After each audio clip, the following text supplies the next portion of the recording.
හැමතිස්සෙම හොදන්න විදි කන්දක් තියෙනවා. මම සුම් හෙළමින් හිතුවා.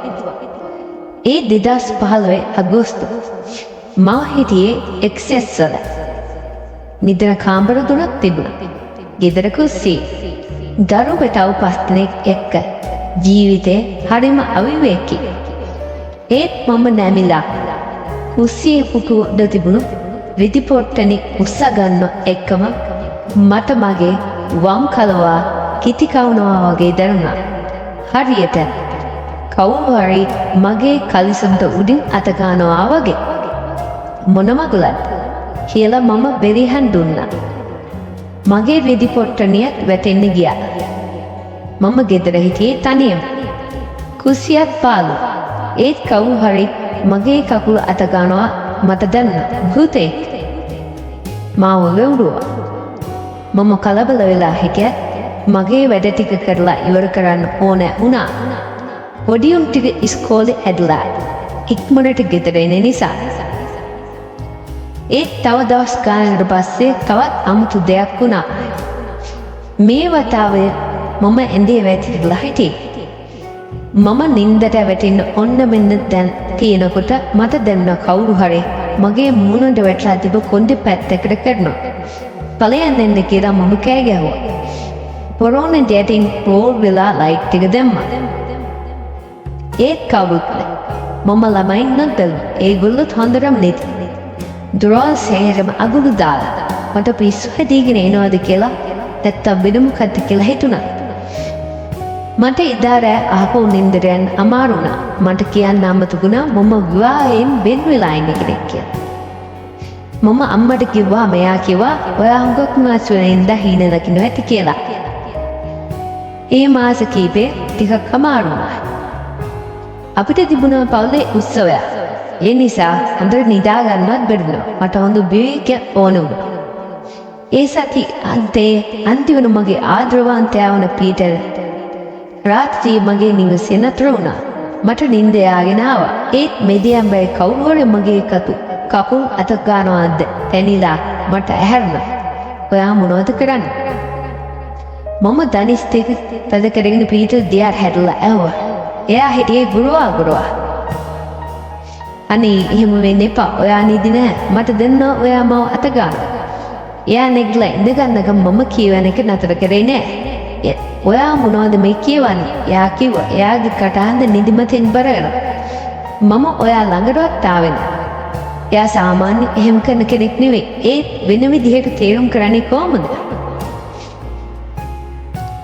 මේක දිගටම වුණා. මම එයාත් එක්ක ඇඳේ තනවිලා ඉන්නකොට මගේ කලව අත ගෑවා. මගේ පස් මගේ පපුව මම නෙවෙයි සුදු මම චෝදනා කරපු හැම වෙලාවකම ආශ්චර්යව කිව්වා.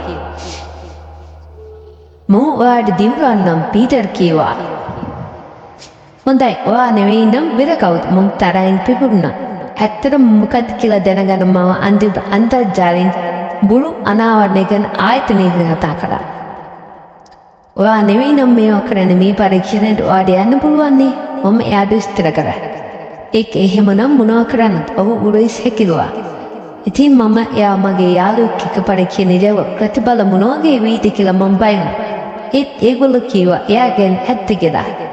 දැන් ඔයා මාව විශ්වාස කරන්න. ඌ ඉතා අසරණව කිව්වා. ඒත් මගේ නිරන්තර බොරු චෝදනාව අපේ සම්බන්ධතාවයට හුඟක් නරක විදියට බරපතල. අන්තිමේදී අපි වෙන්නුනා. අපේ වෙන්වීම මගේ නිදි නැති රැයවල් ළමයින් බලාගෙන විතරක් මගේ හිතේ වැඩ කළේ නෑ. මම තවම දන්නේ නෑ මාව අත ගෑවේ කවුද කියලා. මේවා මාව මානසිකව කරදරයට පත් කරා. මම හිතුවේ මට පිස්සු මාදුවත් හොඳයි කියලා. ඒ භූතෙක් වෙන්න බෑද? මගේ ගෙදර භූතෙන් ඉන්නවා වෙන්න බෑ. එක දවසක් මම වත්තේ හිටියා. මට දැනුණා අමුතු සුළඟ අමුතු උස්සද්දා. මම මගේ දුරකථන අරගෙන ගිහිල්ලා හිටියේ. මම ඒ සුළඟ ආව ජනල් පැත්ත එකක් ගත්තා. පින්තූරය බලද්දී මගේ ඇඟ සීතල වුණා. ඒකේ තිබුණේ මගේ දිහා දැස් දල්වාගෙන ජනේලෙන් බලාගෙන ඉන්න මූණක්. මම කලබල වෙලා තියෙන්නේ මගේ හිතේ මවාගත්ත දේවල් වල නෙවෙයි කියලා මට ඒ වෙලාවේ දැනුණා. ඊට පස්සේ මම ගෙදර දීගත තවත් පින්තූරවල භූත සලකුණු තිබුණා. ඒ කියන්නේ අපේ ගෙදර තනියම නෙමෙයි ඉඳලා තියෙන්නේ. මාව අතගාන භූතයා දිගටම මට කරදර කරා. මට පේන්නේ නැති අප්‍රසන්න දෑතා මගේ කලව කම්මුල් අත ගැවා. මගේ ඇඟි කිසිම කොටසක් බේරුනේ නැහැ. ඒත් මොනවා කරන්න? ඊයා තැරලා යන්නද? මට ළමයි 5 දෙනෙක් හිටියා බලාගන්න. ඊට බාධා කරන්නත් බෑ. මම දිග කලිසමක් ඇඳගෙන නිදාගත්තේ. රෑ තිස්සේම නිද්‍ර කාමරේ ලයිට් එක දාලා තිබේ. නිදා ගන්න කන් බයිබලයේ ඡේද කියුවා මොනවා හරි කියන දේවල් නැති වෙන්න කියලා හිතාගෙන. ඒත් කිසිම දෙයකට ඒක නතර කරන්න බැරි වුණා. මගේ ඇඳ ගාව මගේ දුරකථනයේ තියලා තිබුණා. මොනවා හරි සාක්ෂියක් ගන්න මේ භූතයා ගැන. එක රාත්‍රික ප්‍රහාරයක් පටන් ගන්නකොට මම දුරකථනය අරගෙන රූගත කරා. ඒත් පහවදා උදේ මම අම්මට පෙන්නුවා.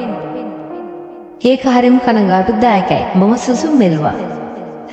සෑම රැයකම මට දැනෙනවා මගේ කකුල් අත ගන්නවා. මම දන්නේ නෑ මොනව කරන්නද කියලා. මට හොඳටම විශ්වාසයි ඌ අනතුරක් කරන්නේ නෑ කියලා. අම්මා මට විශ්වාසය ඇති කරගන්න තාගෙන කීවා. ඌ නිකන් කරදරයක් ඇති කරනවා විතරයි. ඒත් අපි දුරකථනයේ වීඩියෝ පොටිගත කිරීම බලනකොට එයාගේ මුණ සුදු මැලුණා. ඇය බලාගෙන හිටියේ බයි. අපිට පෙරලෙන හැඹරෙන මතුරුන වගේ සද්ද ඇහෙන්න පටන් ගත්තා. ඔයා මාත් එක්ක නවතින්න ඉන්න කියලා අම්මා මට බල කළා. ඒ හින්දා මමයි පැටවුටේ අම්මගේ ගෙදර නවතින්න ගියා. අපිට නිදා ගන්න උනේ තෙරපිලා. ඒක මට ගානක් නැහැ. මොකද බය නැතුව හොඳට නිදා ගන්න පුළුවන් නේ. මේ අතරතුර මම අර යාළුවලා හිටි පීටර් භූතාත්ම ගැන පරිශන කරන කණ්ඩායමකට අපේ ගෙදර පරීක්ෂා කරන්න සලස්සලා දුන්නා. ඔයා ගියත් වෙන ගෙදර තියෙන ඉස්සර මිනි පිට්ටනියක් වෙලා තිබුණු භූමියක් ළඟ. එයාලගෙන් කෙනෙක් මොන විස්තර කළා. ඉල්ලලා අමාරු මිනිස්සුන් වරලා තියෙන්නේ මෙතන. ඔයාට මේ ආත්මෙන් ආකර්ෂණුනේ ඔයාගේ හිතේ තිබුණු විනාත්මක සිතුවිලි නිසායි. ඔයාට කරදර වැඩි වෙනකොට එයාලා ශක්තිමත් වෙලා ඔයාගේ දිහාට එනවා. මම තීරස්තුණා. ඒක මට තේරුණා. මම ආදරය කරන කෙනෙක්ගේ මරණය, ගෙදර වැඩ කිරීමේ පීඩනය, පීටර්ගේ වෙන්වීම මාව නරක තත්වයකට ඇද දාලායි තිබුණේ. මම කතෝලික පූජකවරයෙක් ගෙන්නලා ගෙදර පිරිසිදු කරලා ගෙදරට ආශිර්වාද කෙරෙව්වා. දීර්ඝ සති 5කට පස්සේ අන්තිමට අම්මයි මගේ පැටවු ටිකයි ගෙදර ආවා. ඒත් එදා රෑම මට දරුණු ප්‍රහාරයකට මුහුණ දෙන්න සිද්ධ වුණා.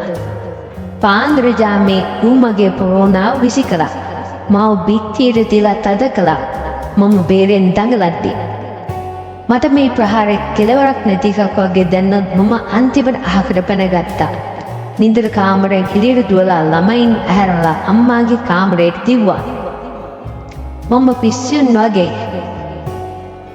ඕතර් ෆ්‍රෙන්ඩි නමින් හඳුන භූතාත්ම කටයුතු කරන පාසලේ අයට කතා කරා. මට උදව් කරන විදියක් ඇහුවා. මම දැඩි කම්පනයකින් හිටියේ. එක්කෙනෙක් මගේ ගෙදරට ඇවිල්ලා හමු ඉන්න වෙලාවක් දාගත්තා. ඔයා තව මොහොතක් හරි මේ ගෙදර හිටියොත් ඔයාට පහර දෙන භූතයා ඔයාව අල්ලා ගන්නවා. ඔව් භූතාත් පරිශ්‍රයෙන් දහත් දෙකඟ වෙලා මට අන්තරන් ගෙවුවා. ඔව් කියා මගේ ඍණාත්මක මානසිකත්වය නිසා මේවා ඇති වුණා කියලා. ඔව් ගෙදර පිරිසිදු කළා මගේ මනස ධනාත්මක සිතුවිලි පාතනාවන්ගෙන් පිරෙව්වා. මෙන්න තියෙන කළු ඔබ්සිඩියන් පලිඟුවක්. උඹට පලිඟුවක් දීලා කිව්වා. මේකෙන් පුරන් භූතාත්මනි ආරක්ෂා වෙන්න. උඹට තව යෝජනා කළා. රෝස පලිඟුව පැලඳ ගන්න කියලා. මට සෝපාසෝල් සා ශක්තිමත් බව දැනෙන්නේ. මට දැනගන්න ලැබුණේ නෑ මාව අත ගෑයේ මොන වගේ භූතෙක්ද කියලා. ඒ තන්තිවට භූතයාට පණිවිඩය ලැබිලා මේ ගෙදරින් යන්න වෙලා. ඊට පස්සේ ගෙදර වෙනදාට වඩා දීප්තිමත් දියුණු සැහැල්ලුණා. භූතයා යන්නකින් මම ආයිත් කරෝලේ ඒ භූත යක්ෂ අත්තල බුදුරක් උනේ නැහැ. හොඳයි අපි නැවත එසෙදම් මෙවන් අద్භූත තොරතුරු සහිත කතා මාලාවකින් නැවතත් හමුවෙමු. ඔබ සැම සුබ දවසක්.